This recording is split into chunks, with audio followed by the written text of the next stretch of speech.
Today, my guest is Katie from the United States, who takes LDN for fibromyalgia. Thank you for joining us today, Katie. Thank you for having me. Could you tell us your story, please? Wow. So about 3 years ago, I had noticeable difference of pain that was kind of roving all over my body. And but way prior to that, I had started noticing chronic pain, but I didn't ever call it that. You know, like in my knees, inside of my knees, I had interstitial cystitis, which was chronic pain. My doctor never mentioned it was chronic pain. I just thought that's the way it is for about 10 years prior. But anyhow, about 3 years ago, I was teaching and I had a really stressful year. My partner teacher was going through some issues that were pretty stressful, so I had to take on the whole team. We also had a notorious group of sixth graders that year that ever since kindergarten, they had been kind of known for being tough. And just some other things kind of all came together. And the summer, when I started noticing the roving pain that wouldn't go away, my partner, who we had been teaching together for 16 years, so it's kind of like a marriage in some ways. We're very, very close. She ended up taking a job at the middle school, which where I taught sixth grade was in the elementary. And so that meant I had to start all with new teachers and train them, and it's kind of a team situation.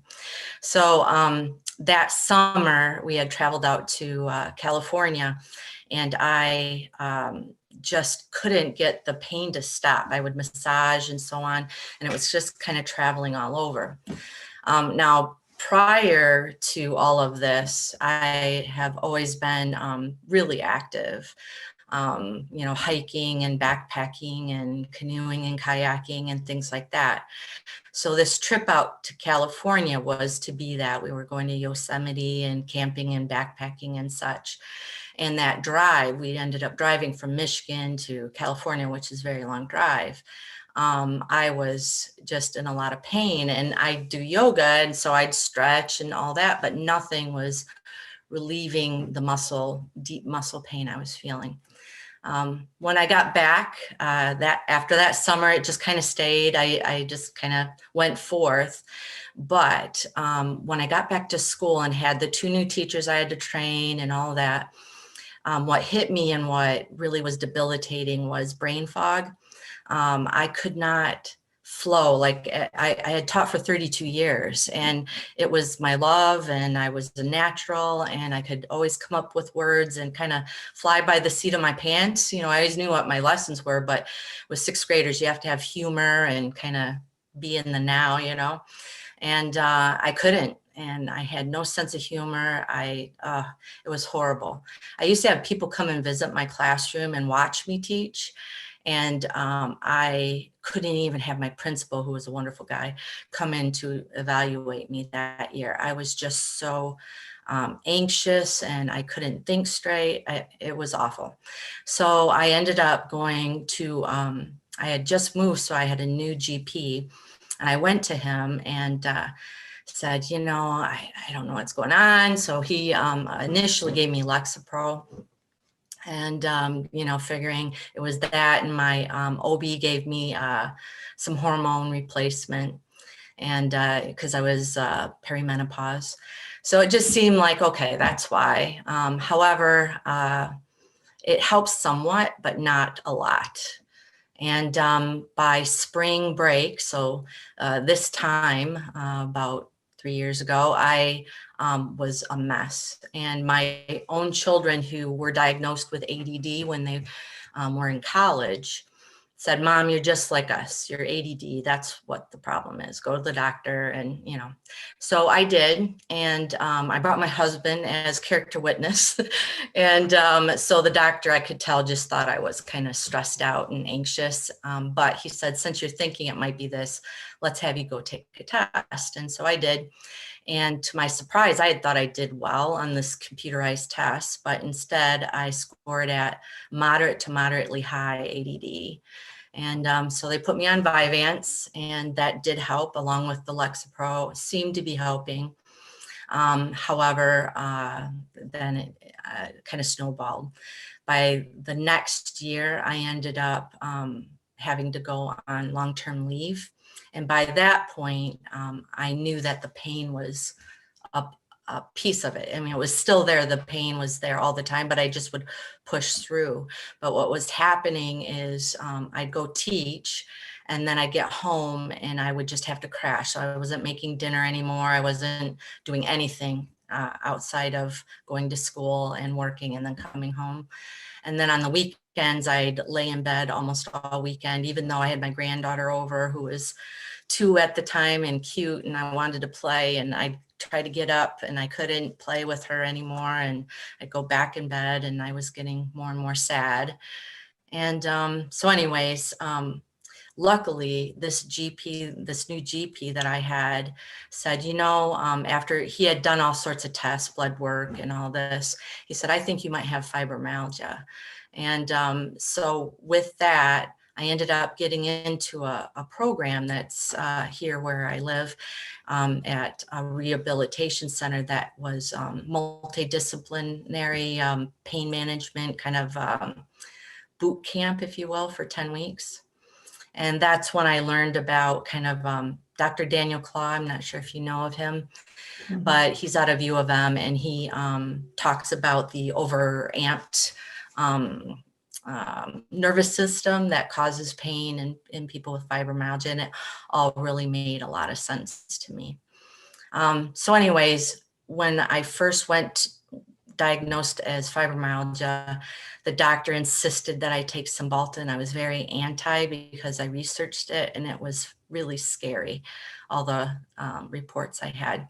But finally, I was just in such a bad way, and I wanted to get back to work because I was at that point on long-term leave, that I started taking it. And I ended up taking it for about 6 months. And I went to that 10-week program, and I started feeling better, but not yet. I knew I couldn't go back to teaching. So it just so happened I turned 55 that summer after my diagnosis, and I had been on long-term leave since December. So I retired, and I had my 32 years in, so I could, which was not at all how I wanted to end my career. So let's see what happened there. All right, so after that, I decided to get off Cymbalta. It took me 3 horrible months to detox from it. It was really awful. And I am very afraid of going back on any drug like that. And while I'm a teacher and I love learning, and so as soon as I got diagnosed for real, like at that 10-week, they did this extensive interview and all those kinds of things. So they officially diagnosed me there. I started researching, and I found one of the first people I found online was, her name is Donna, and she writes a blog post called Fed Up with Fatigue. And she's a big proponent of LDN, and she takes it for herself. And so I had read a lot about it. And then later I met another person who writes a blog called Melissa versus Fibromyalgia or something like that. And she also takes LDN, and actually she just wrote a post about it. It's her 4-year anniversary. And besides that, a doctor who specializes in fibromyalgia and has it herself, Dr. Geneva Lipton. I watch, like I'm a fangirl of hers, and I watch every video, and I read her books and posts, and she talks extensively about using LDN. So I finally took, and I then stumbled on the LDN Research Trust website and the Facebook group and all that. And so I took the research that was on the website, and I sent a few different things to my GP. And luckily, he's been very open to trying. So he said he wasn't real keen on it. He said, I'll give you 1 month's worth, and we'll see, you know, because it's off label, it's not covered by insurance, that kind of thing.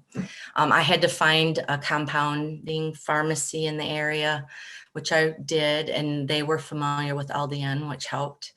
Because he didn't even know what to prescribe.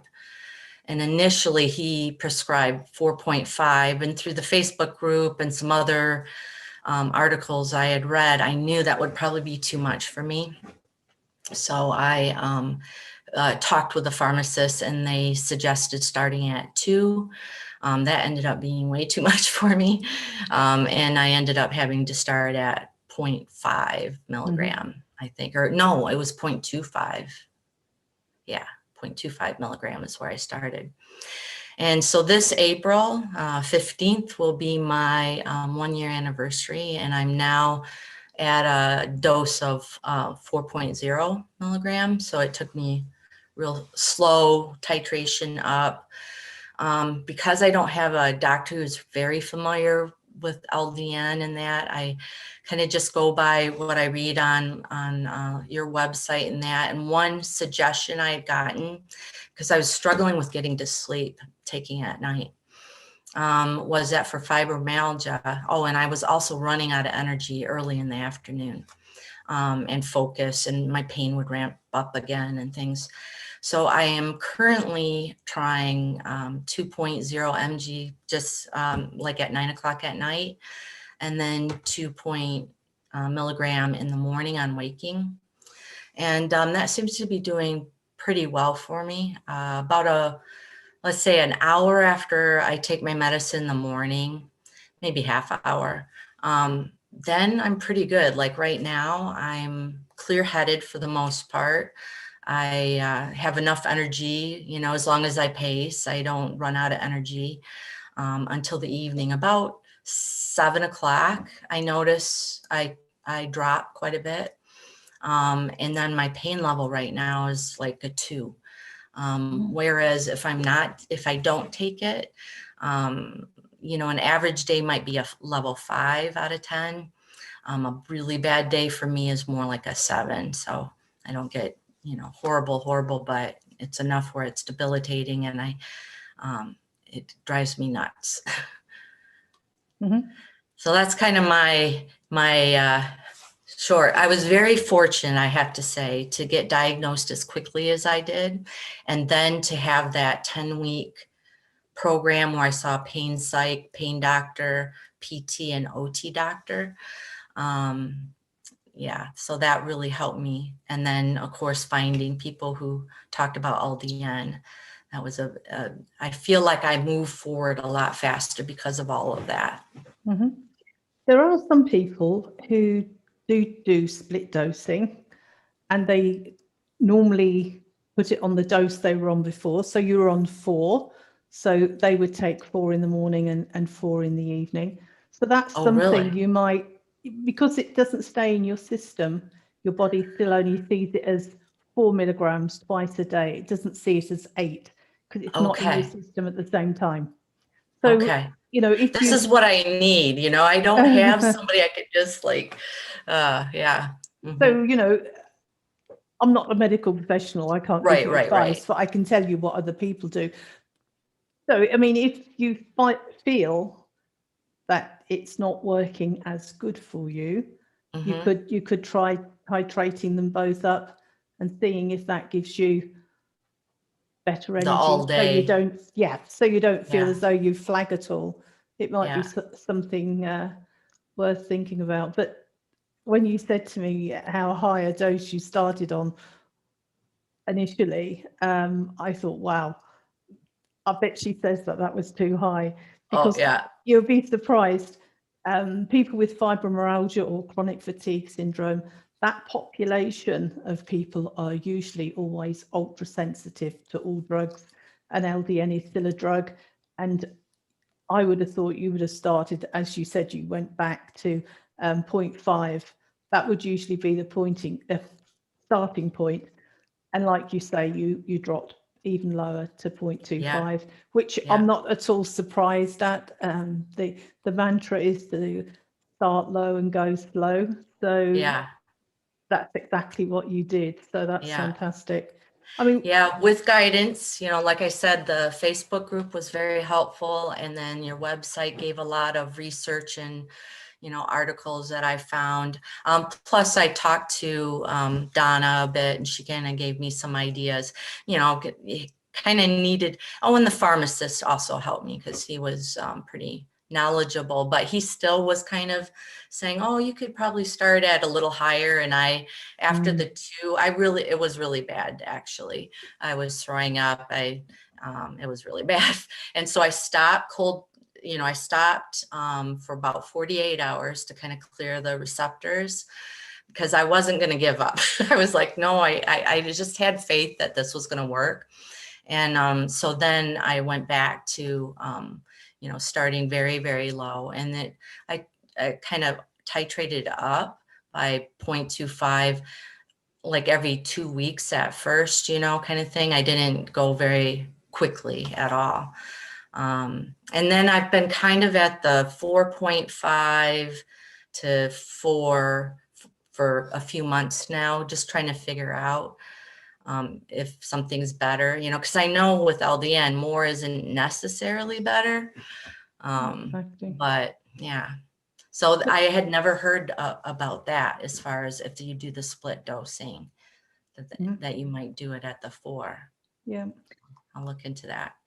What would you say, as in the length of time it took before LDN actually helped with your pain levels? So after that first awful week, and then clearing, and then starting at the 0.25 milligram, that first weekend, like I was like, oh my gosh. Yeah. And,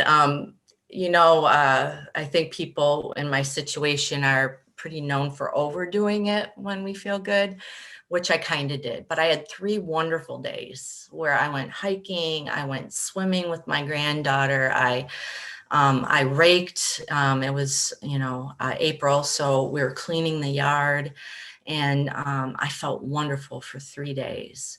And then I flared because I had really overdone it, but still it wasn't as bad as it would have been. And the clarity of thinking, so that I have told a lot of people that I feel like I could always push through the kind of pain that I have for the most part.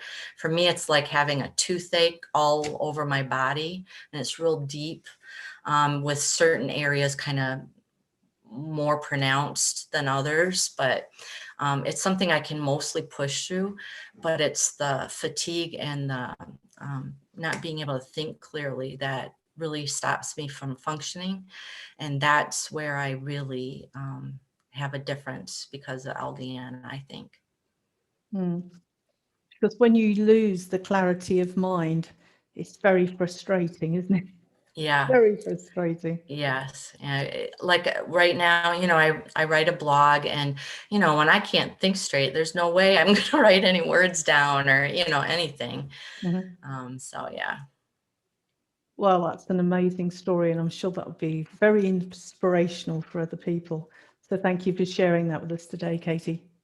Thank you for having me.